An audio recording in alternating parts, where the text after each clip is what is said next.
Então, bora lá continuar nossas aulas. A gente já está bem pertinho de finalizar aqui o nosso código disciplinar, então vamos dar aí uma acelerada, né? Então, a gente vai ver aqui o artigo 47, dar uma lida aqui bem básica aqui para a gente poder entender. E a gente vai entender melhor nesse gráfico aqui que o professor fez.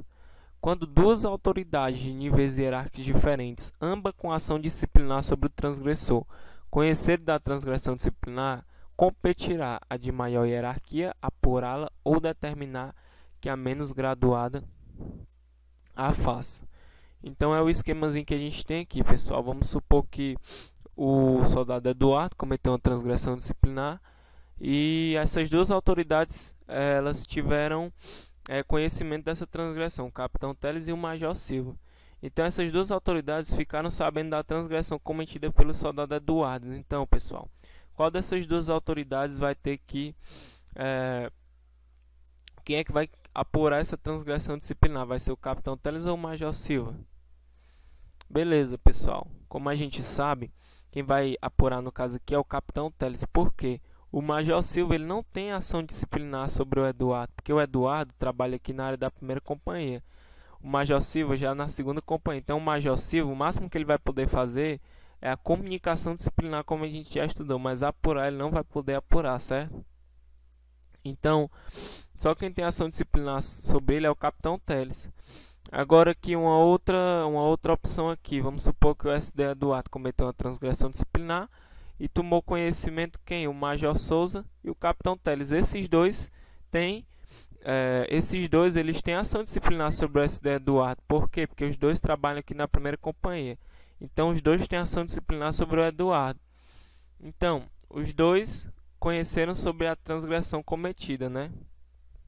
Então quem é que vai apurar aqui? É o major Souza ou o capitão Teles? Como a gente sabe, quem vai apurar aqui é o major Souza. Por quê? Porque quando duas autoridades de níveis hierárquicos diferentes, ambas com ação disciplinar sobre o transgressor, tem que ter ação disciplinar sobre o transgressor. Não se tem o capitão e o major. Só que o major não tem ação disciplinar sobre o SD Eduardo, então ele não vai poder punir o Eduardo, certo? Então conhecer da transgressão disciplinar competirá de maior hierarquia, apurá-la ou determinar que a menos graduada faça. Ou seja, o major ele tem que apurar, certo? Essa transgressão cometida, certo? Então, o major, conhecendo da transgressão disciplinar, ele tem que apurar. Só que ele pode determinar que o capitão Teles apure essa transgressão cometida pelo SD Eduardo. Tanto ele pode fazer, como ele pode determinar. Não, capitão, apura essa transgressão cometida pelo Eduardo, porque, como a gente sabe, o major Souza é superior hierárquico do capitão, ele tem esse poder. Então, ele manda lá o capitão fazer o procedimento, certo? Ao final, pessoal, do procedimento, como a gente vai ver aqui, ó, quando a apuração ficar sob incumbência da autoridade menos graduada, ou seja, o capitão aqui fez a apuração, aí resolveu aplicar a punição. Ó. A punição resultante será aplicada após a aprovação da autoridade superior, se assim esta determinar. Ou seja, o capitão Teles resolveu aplicar uma punição ao SD Eduardo. Para ele poder aplicar essa punição, novamente ele vai ter que ter autorização de quem? Do major Souza, certo? Que é a autoridade superior a ele. Então é mais ou menos isso que a gente vê aqui no artigo 47.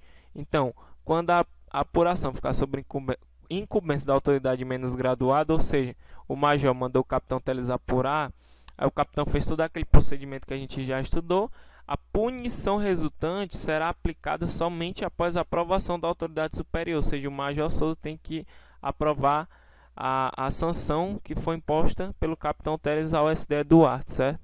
Então é isso que a gente encontra aqui no artigo 47. Indo mais adiante, a gente tem uma coisa muito interessante aqui que serve para complementar quando a gente fala de expulsão. Pessoal, quando a gente fala de expulsão, o oficial pode ser expulso? Nunca, pessoal. Então a expulsão só se aplica à praça, a demissão oficial e à praça, só relembrando. E como a gente sabe, eu expliquei de uma forma que eu tenho certeza que vocês lembram, a expulsão ela vai ser imposta, a expulsão ela poderá ser imposta, né? O praça poderá ser punido quando ele atentar contra a segurança das instituições nacionais. Como assim, professor? Ele greve armada, né? Ele está atentando contra a segurança das instituições nacionais, certo? Tanto greve armada dele ou de terceiros. praticar atos desonrosos ou ofensivos ao decoro profissional. Então são 3 motivos que ele poderá ser expulso. Só que aqui no artigo 48 vai dar um quarto requisito que ele poderá ser expulso, ó, no artigo 42. Só que isso aqui, ó, a expulsão será aplicada, preste atenção, pessoal, é em regra, viu? Nem sempre vai ser assim, é em regra. Quando o militar ele for condenado, já transitado em julgado, por um crime, pessoal, que também constitua uma infração disciplinar grave, certo? Ou seja, quando ele for condenado judicialmente por crime que também constitui infração disciplinar grave. Se isso acontecer, ele pode ser expulso, certo? Isso é em regra. Então, na letra da lei que a gente tem que saber, ó, a expulsão será aplicada em regra quando a pasta militar. Lembrando que isso aqui é importante, ó, independentemente da graduação ou função que ocupe. A banca pode cobrar. Dependendo da graduação ou função que ocupe, né? Então a banca gosta de cobrar assim. Então a expulsão da praça ela vai independer da graduação ou função, certo? For condenado judicialmente por crime, já transitado em julgado, já foi condenado, que também constitui uma transgressão disciplinar grave, uma infração disciplinar grave que denote incapacidade moral ou continuidade do exercício de suas funções após a instalação de devido processo legal. E como a gente sabe sempre, o militar tem direito que a ampla defesa e o contraditório, certo? Então, é isso aqui que a gente vai achar no artigo 48, que vai complementar o artigo 24. Então, fazendo um resumo aqui para a gente não esquecer, pessoal. Primeiro, quando o militar ele atentar contra as instituições nacionais ou atos atentatórios às instituições nacionais, botei o AT aqui, ó, praticar atos atentatórios contra as instituições nacionais, né? O terceiro, praticar atos desonrosos, certo?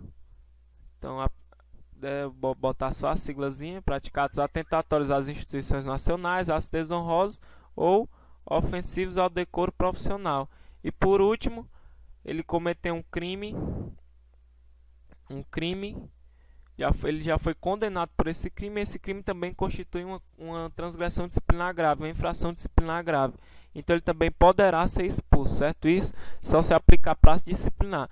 Então, atos atentatórios, né, às instituições nacionais, como a gente sabe, um exemplo é a greve armada, né, praticar atos desonrosos ou ofensivos ao decoro, e a quarta situação, né, for condenado a um crime que também constitua uma infração disciplinar grave, certo?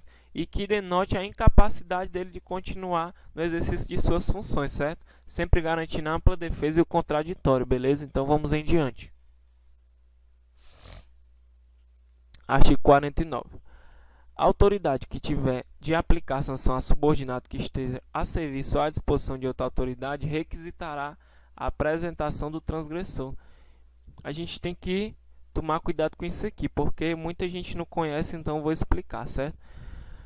A autoridade que tiver de aplicar sanção a subordinado, pessoal, que esteja a serviço ou à disposição de outra autoridade requisitará a apresentação do transgressor.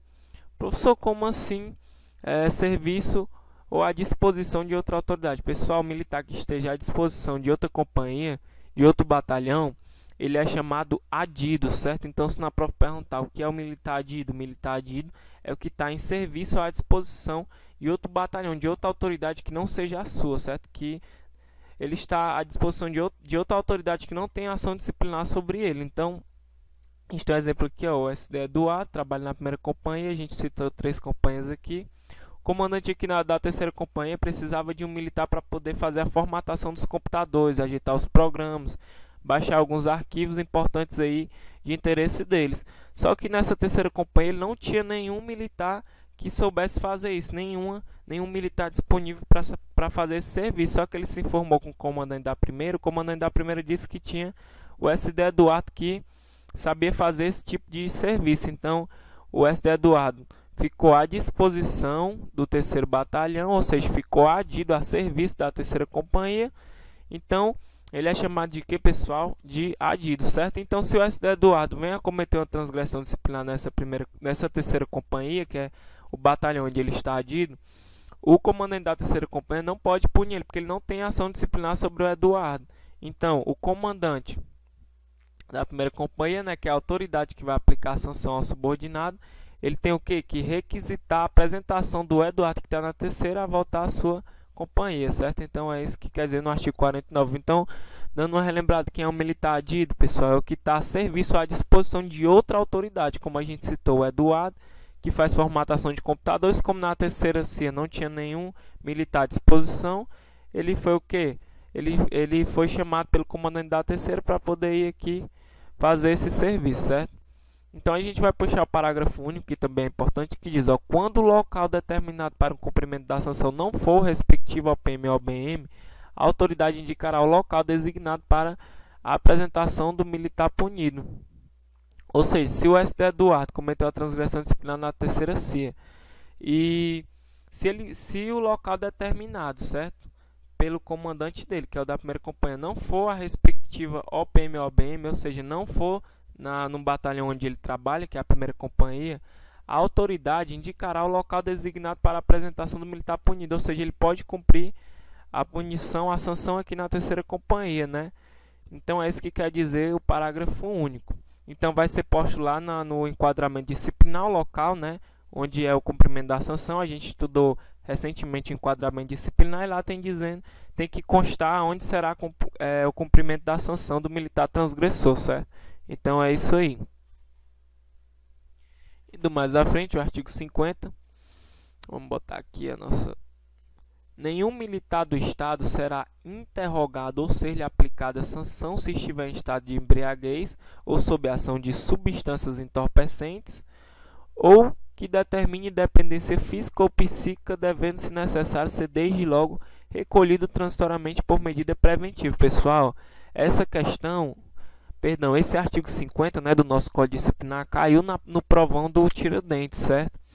Se eu não me engano, a questão era mais ou menos assim, ó. O militar do Estado, ele não botava nenhum, ele botava que o militar do Estado, ele podia ser interrogado, mesmo estando sob estado de embriaguez e sob a ação de substância entorpecente. Então é importante que a gente atente para isso aqui, porque realmente é desse jeito que a CESP cobraria, ele dizer que ele pode ser interrogado, só que como a gente sabe, de que adianta interrogar um militar que esteja embriagado, né? Se ele vai estar lá fora do seu normal, então no outro dia ele pode relatar, nem lembro do que eu disse, eu estava sobre efeito de entorpecentes ou embriagado, né? Ele não vai nem lembrar.